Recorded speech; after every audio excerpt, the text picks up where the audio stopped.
Meu amigo Faustão, venha pra cá!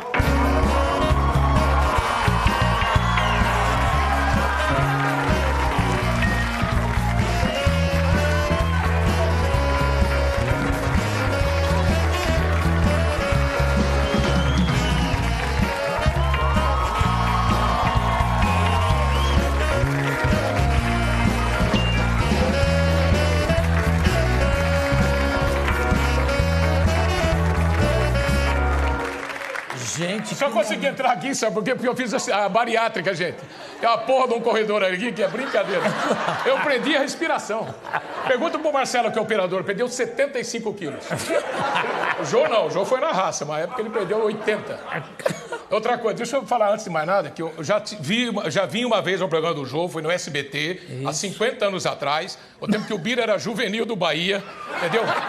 Era zagueiro, fazia mais falta do que mãe fora do lar. E eu vim pra cá e faz tempo que tá pra vir aqui. Aqui eu tinha que emagrecer pra vir aqui, pô. Ah, claro. Esse pô sofazinho meia bunda não dá pra sentar aqui. Olha, o Faustão é das pessoas mais generosas que eu tenho o prazer de conhecer e dá prova disso constantemente. No meu caso, então, ele chegou e disse assim, escuta, o programa vai acabar, eu não vou no programa? Eu digo, mas venha hoje, porque, claro... Eu não queria ficar atazanando, porque eu imagino o quanto ele deve ser assediado para dar entrevistas, etc.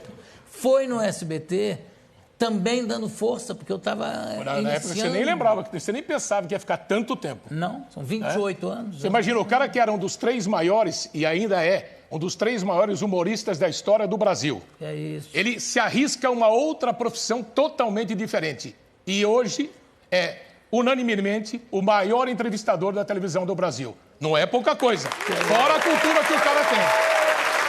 Ué. Parcial, como sempre. Ele não deixa passar nada que eu faça. É água, pô. O que você quer? Não, sacanagem. Todo mundo sabe que você é bêbado. Eu não bebo de porra nenhuma. Ele não bebe nada. Eu não bebo nada, mas fui repórter, né? Eu sei que água é o perigo. Eu já teve de ponta esquerda que não passou no DOP com água, né, Bia? Falando em repórter, você foi repórter e locutor de campo por muitos anos. Não, nem tanto, mas foi uns 10, 15 anos, 10 anos. É muita coisa. Na época, peguei... Qual era o apelido que você tinha? Vários, inclusive... O mais importante. Vários eram na época do brincadeira do Capitão Gay, que você fazia, é isso? Os jogadores me alugavam, porque eu alugava os jogadores. Eu sou do tempo que treinador dava instrução. Já cagaram, já mijaram, beija santo e vão pro campo.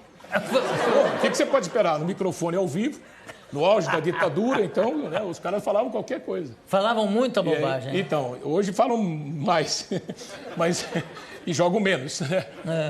Agora, isso você nota uma evolução no nosso futebol? Você que acompanha desde cedo. Já falava o teu amigo Flávio Costa há 500 anos que o futebol brasileiro só evoluía dentro das 4 linhas, né?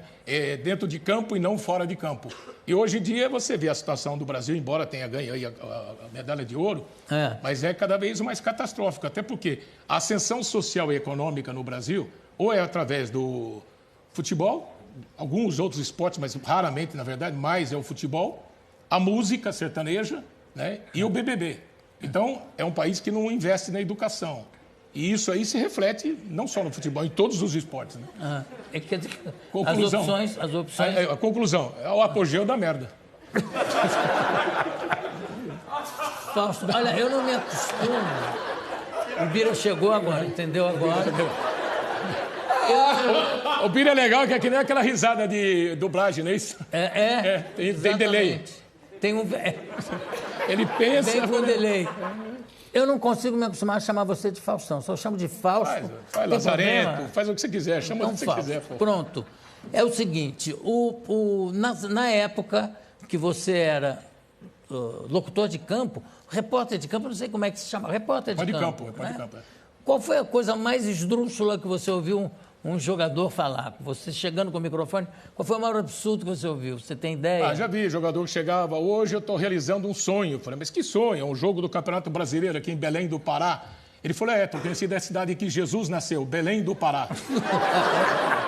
E tantas outras, porque essa época, faz tempo também, hein, gente? Eu estou há 30 na Globo, mais 5 de perdidos, eu já não lembro mais, faz muito tempo. Só que... Explica o que é 5 de Perdidos. Perdidos na Noite, a Bahia não sabe.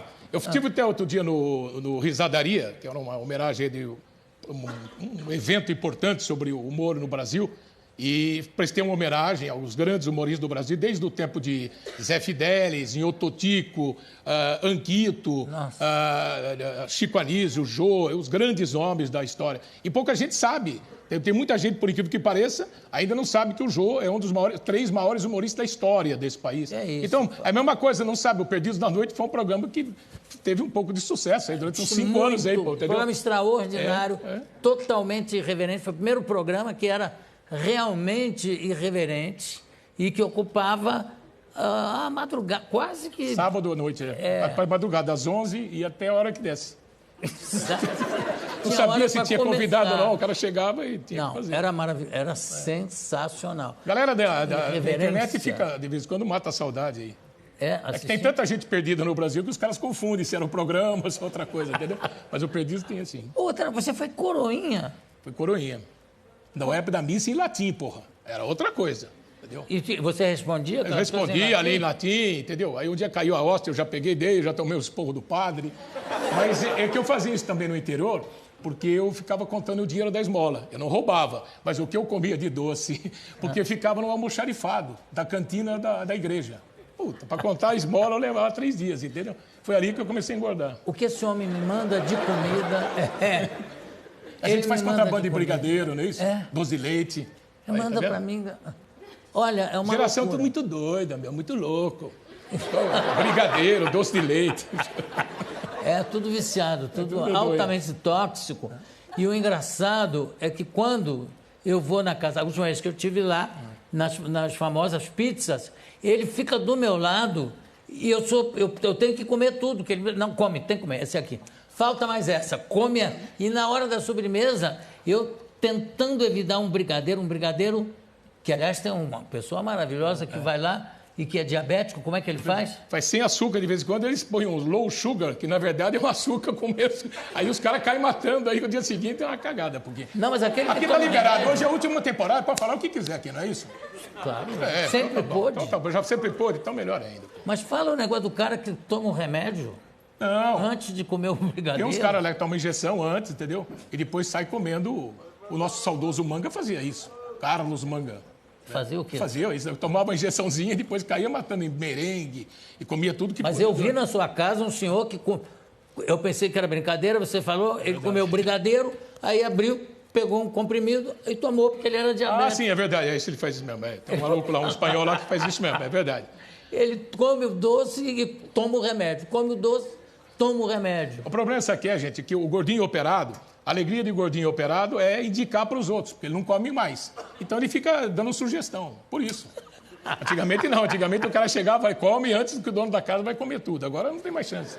Então, mas você tem uma coisa legal que prova que o negócio da cirurgia só funciona se a cabeça acompanhar. É verdade. Né? Senão a pessoa começa a se entupir de coisas. Eu tenho um monte de seguidores da igreja bariátrica do Faustão.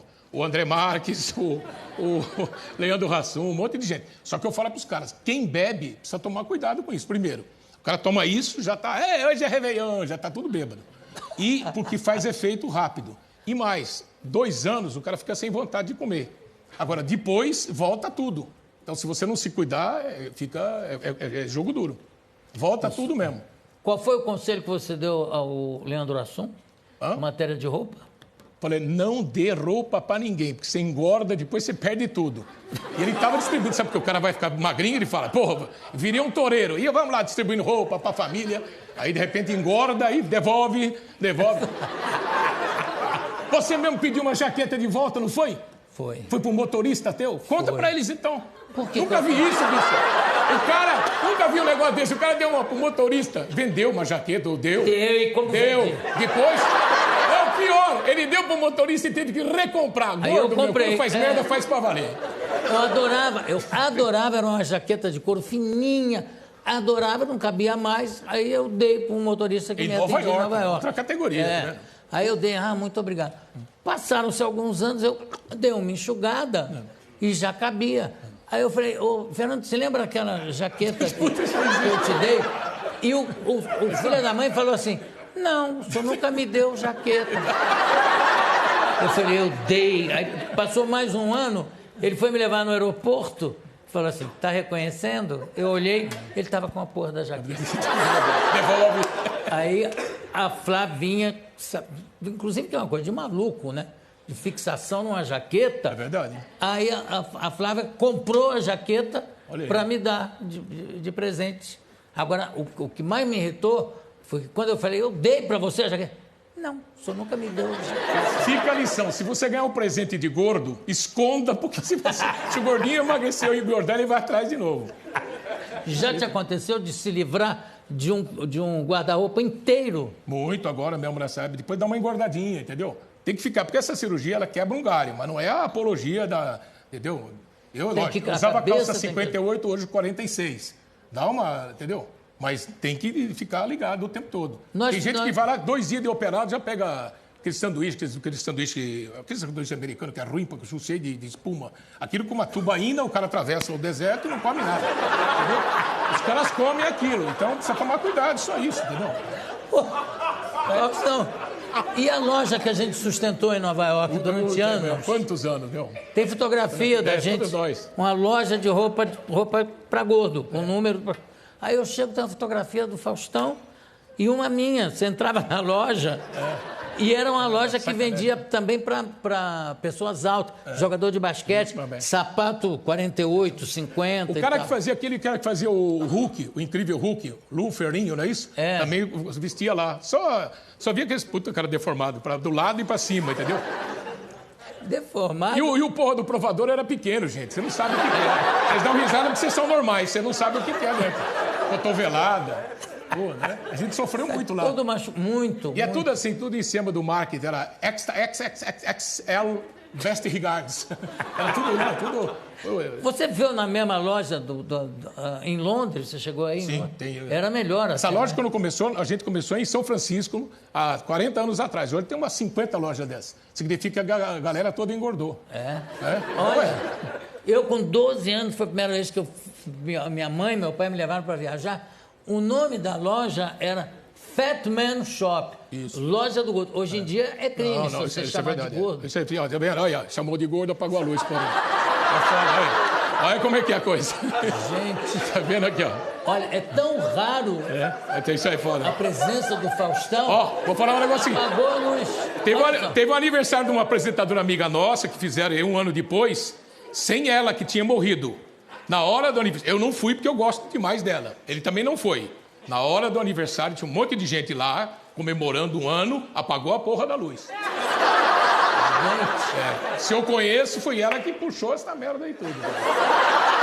Sério mesmo, sério mesmo. Vou deixar, não editem nada disso. É isso aí. Isso é a maior homenagem que a luz da televisão podia fazer ao Fausto.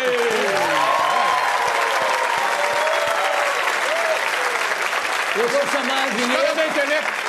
Os caras na internet já vão falar, tá vendo? Esses gordinhos já assumiram o caso deles, viram um casal no escuro.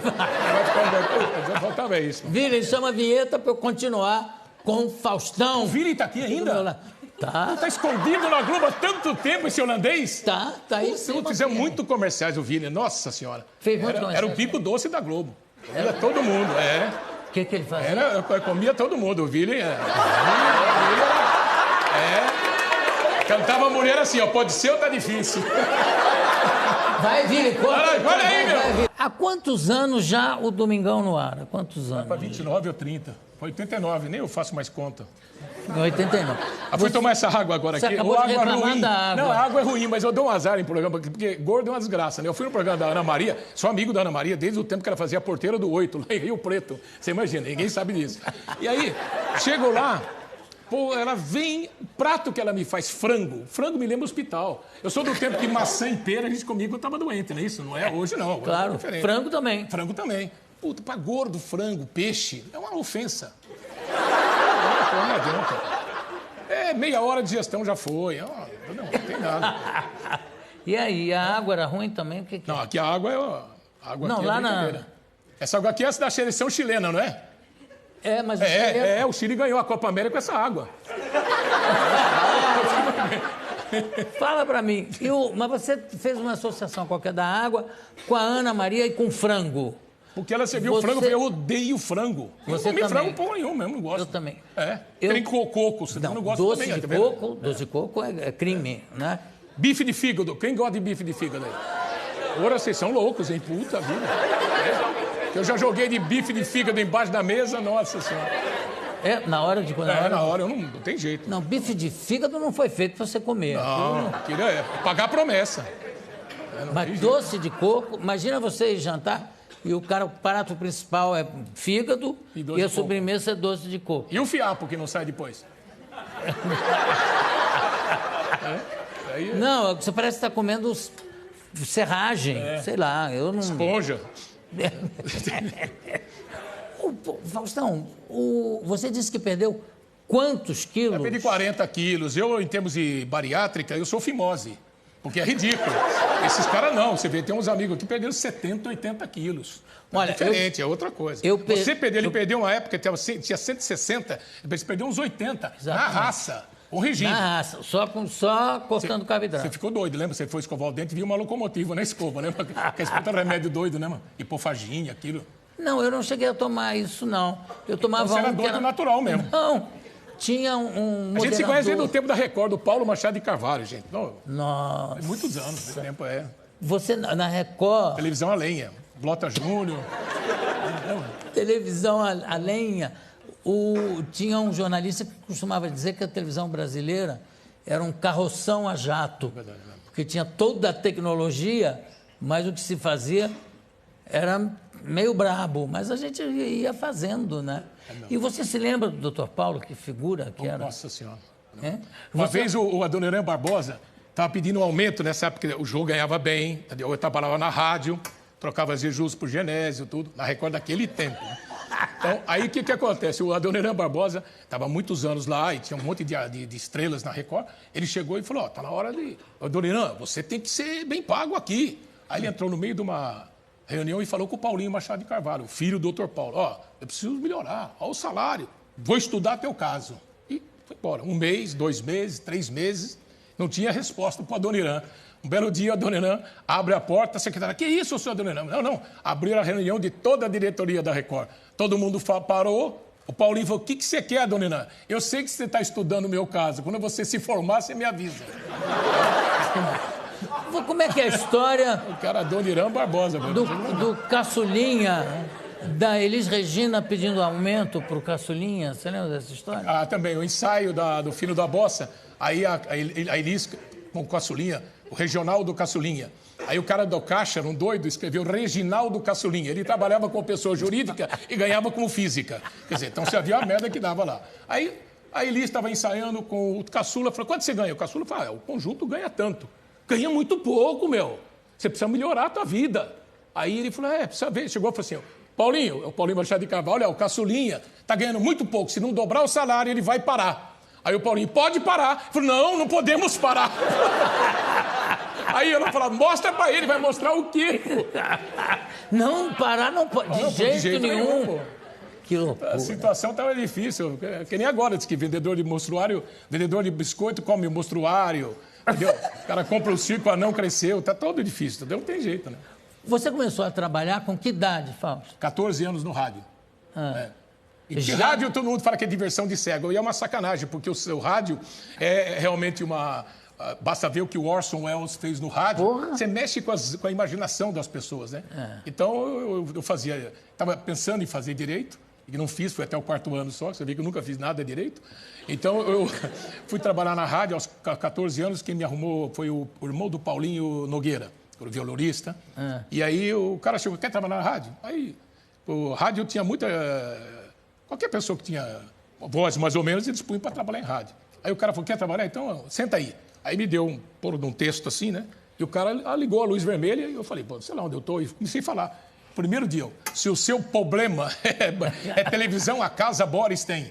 Aí eu já vi que eu tinha outro problema também para resolver. Estava nervoso e já fui para o ar direto. E aí eu comecei a trabalhar. É uma brincadeira que acabou virando junto profissão. Com problema e tudo. E com problema e tudo, vamos... Né? Você sabe que você falou da Adoniran? Teve o Durval de Souza dirigia Não, participava de uma novela. Durval foi ator, um produtor, ele criou aquele concurso Genial. de bandas e fanfarras, né? Junto com Marcelino de Carvalho, que era irmão. É isso né? aí mesmo. E o Newton Travesso dirigiu uma novela onde ele fazia um personagem, o Duval de Souza fazia um francês. E o Newton botou o nome dele do nome de vinho da época, que era o Bernard Taillant. Aí falou, o Bernard Taillant e tal. Aí chegou um caminhão com várias caixas de vinho Bernard Taillant e o Adoniran perguntou, o que é isso aí? Ele disse, não, é que por acaso o Newton botou o nome do personagem de Bernard Taillant em agradecimento, isso era pré-merchandising. Em agradecimento mandou caixas de vinho. Aí o Adoniran falou, que bom isso e tal. Aí vai gravar, era a cena do Adoniran. Eu disse, pois é, tá me faltando fubá mimoso. Para, corta! O que é isso, Adoniran? Ele falou do vinho aí, chegou, tá me faltando lá, tá faltando fubá mimoso. Eu já pedi. Queria que chegasse umas sacas. Começou aí o merchandising por conta própria. Cada um por si. Eita. Agora, na Record, você fez rádio e televisão? Fiz rádio e televisão. Televisão, cheguei a fazer na época que tinha... Um negócio tão doido, eu fazia no jornalismo, gente. Tinha um dia que venderam um jornal às quintas-feiras de edição extra. Toda quinta-feira, 10 da noite, a gente tinha uma porra de edição extra. Tivesse notícia ou não tivesse. Aí era uma tragédia. Com o Murilo Antunes Alves, eu tive uma escola muito boa, Reale Júnior, Zé Carlos Pereira, Fernando Vieira de Mello. Esse era o grande Fernando Vieira de Mello. Foi um grande monstro sagrado do jornalismo aí, televisivo. É verdade. Radiofônico. Impressionante. O Drauzio Varela fala sempre dele. O que o Fernando me deu de dicas de rádio para fazer um programa de rádio tem que durar 1 minuto, porque a pessoa está saltando do carro ou está entrando, já não pode demorar, porque aí o cara perde a notícia. Era um craque, o Fernando Vieira de Mello. Aliás, o filho dele trabalha. O Fernandinho trabalha aqui na Globo. Trabalha aqui. Inclusive, essa coisa do jornalismo, eu aprendi a questão de fazer ao vivo. Então, eu fui repórter também, em geral, e que você tem que aprender um monte de coisa. Eu fui fazer o incêndio do Andraus, aqui em São Paulo, o incêndio do Joelma. Então, tudo isso ajuda quando você tem que fazer um programa, como é o caso do Domingão, que é programa supermercado. Você tem que fazer para criança, jovem, adulto e velho.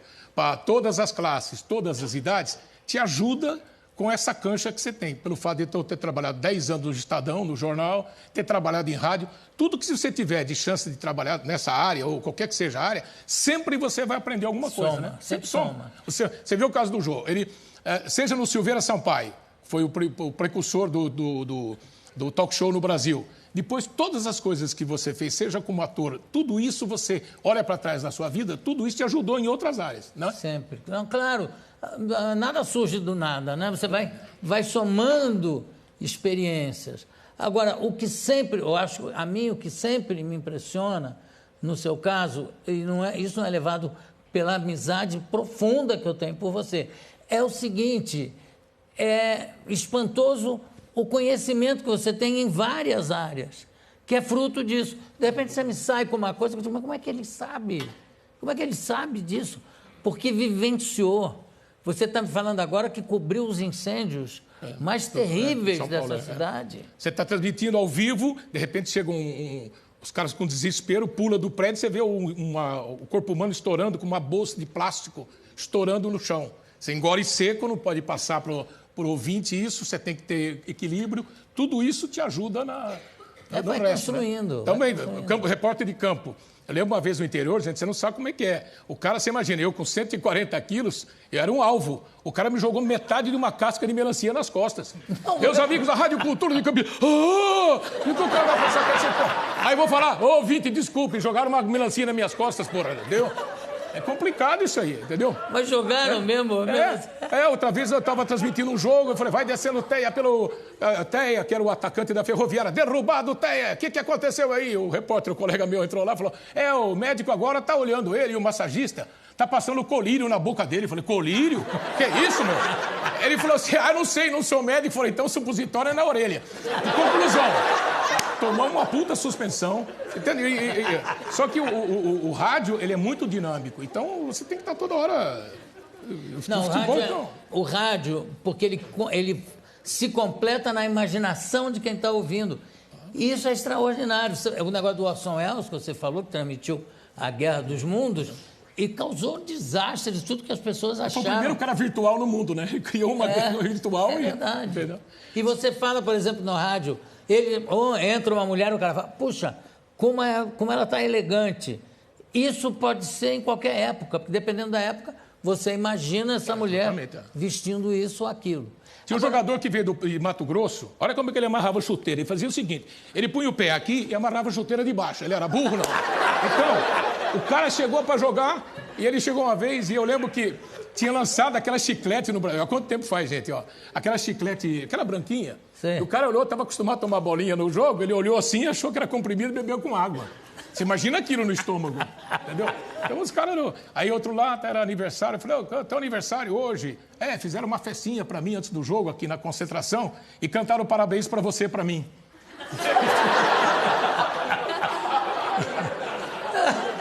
Aí outro cara falou assim, e aí, você ganhou Motorrádio, que era a marca do rádio para o melhor em campo. O cara falou assim, acho que foi o Pepeu. Eu queria agradecer que o rádio eu vou dar pro meu tio, agora a moto eu vou ficar com ela. Ele pensou que era a moto e o rádio, entendeu? O que você achou do jogo, Pepe? Eu falei, eu não achei nada, mas o Mirandinha achou uma correntinha. Você achava um gramado, uma correntinha. Tinha esse negócio de... Eu me lembro de um jogador do Fluminense que perdeu uma correntinha, um santinho, ficou horas depois do jogo procurando, não achou. Nunca mais fez um gol. Você vê como uma superstição... Você vê como o santo persegue. Ela perde. Influência. E voltando um pouco ao negócio do Paulinho Machado de Carvalho, tem uma história maravilhosa. O cara que foi pedir aumento era um cara que fazia tudo lá. E falou, Paulinho, olha, eu estou ganhando muito pouco. Ele ganhava 300, sei lá. E aí ele falou, eu estou ganhando muito pouco. Aí o Paulinho viu as coisas que ele fazia. Não, realmente você merece um aumento. Você está ganhando 500, você está ganhando 300, não é isso? Quanto é que você pensa ganhar? Ele falou, eu penso ganhar 5 mil.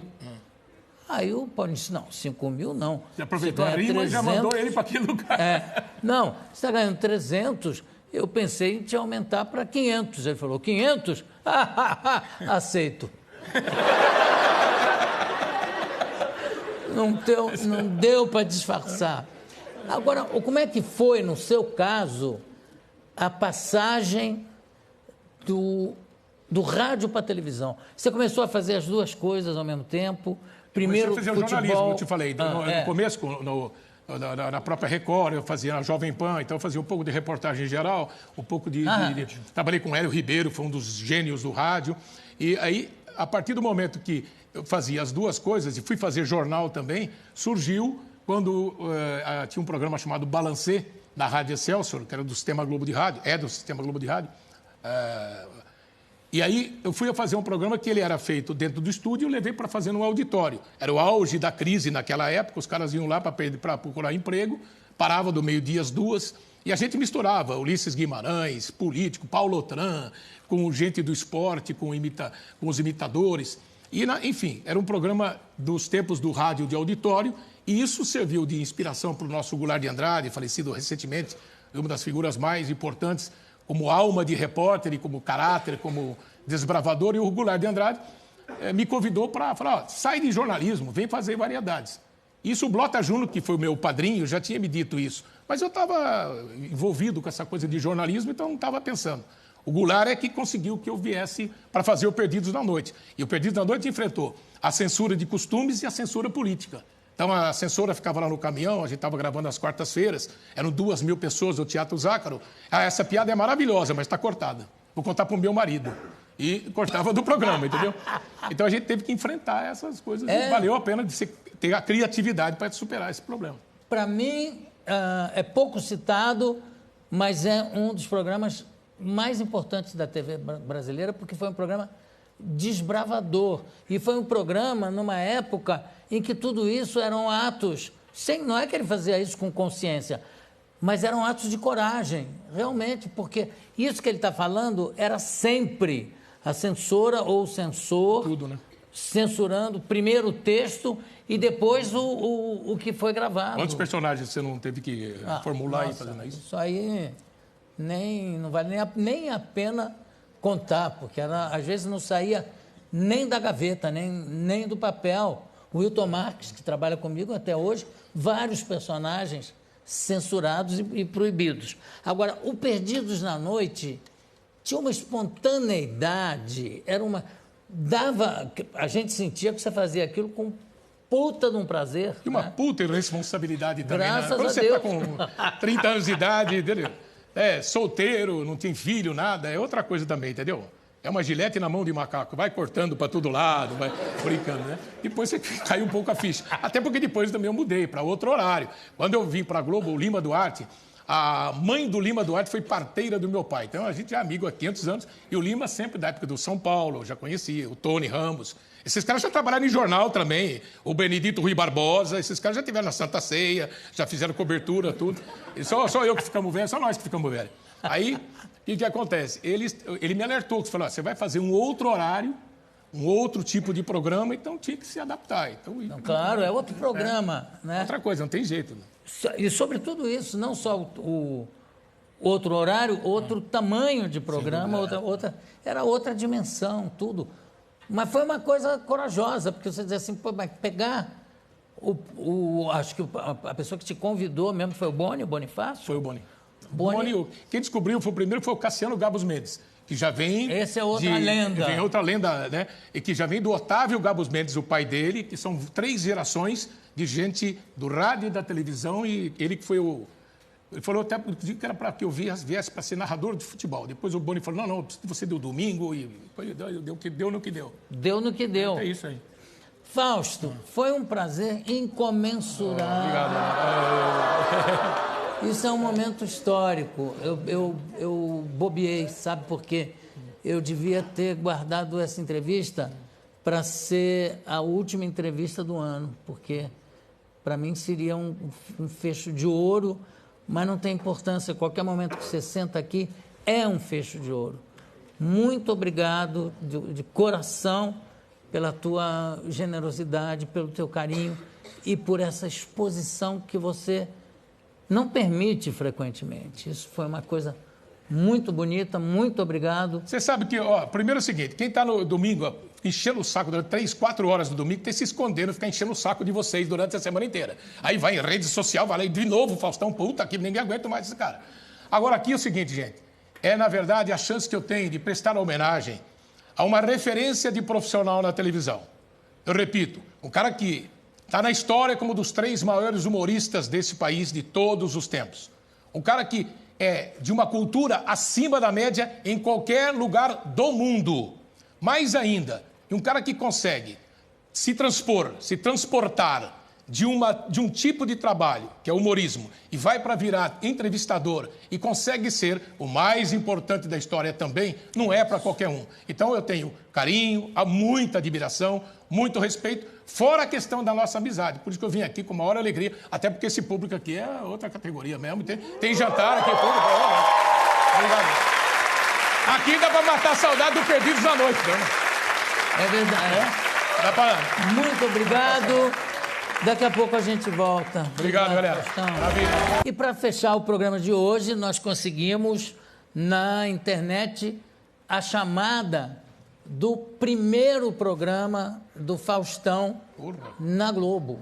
Não é possível. Tá aí, Vilen? Quem foi o arqueólogo? A Globo tende a trabalhar. Pegadinha, TV Absurdo, só 2 atrações do Domingão do Faustão. 3 horas ao vivo, aqui no Plim Plim. Um programa, inclusive, com o seu lado cultural. Provérbios como esse.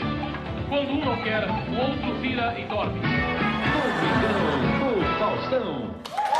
Beijo. Obrigado. Beijo. Obrigado.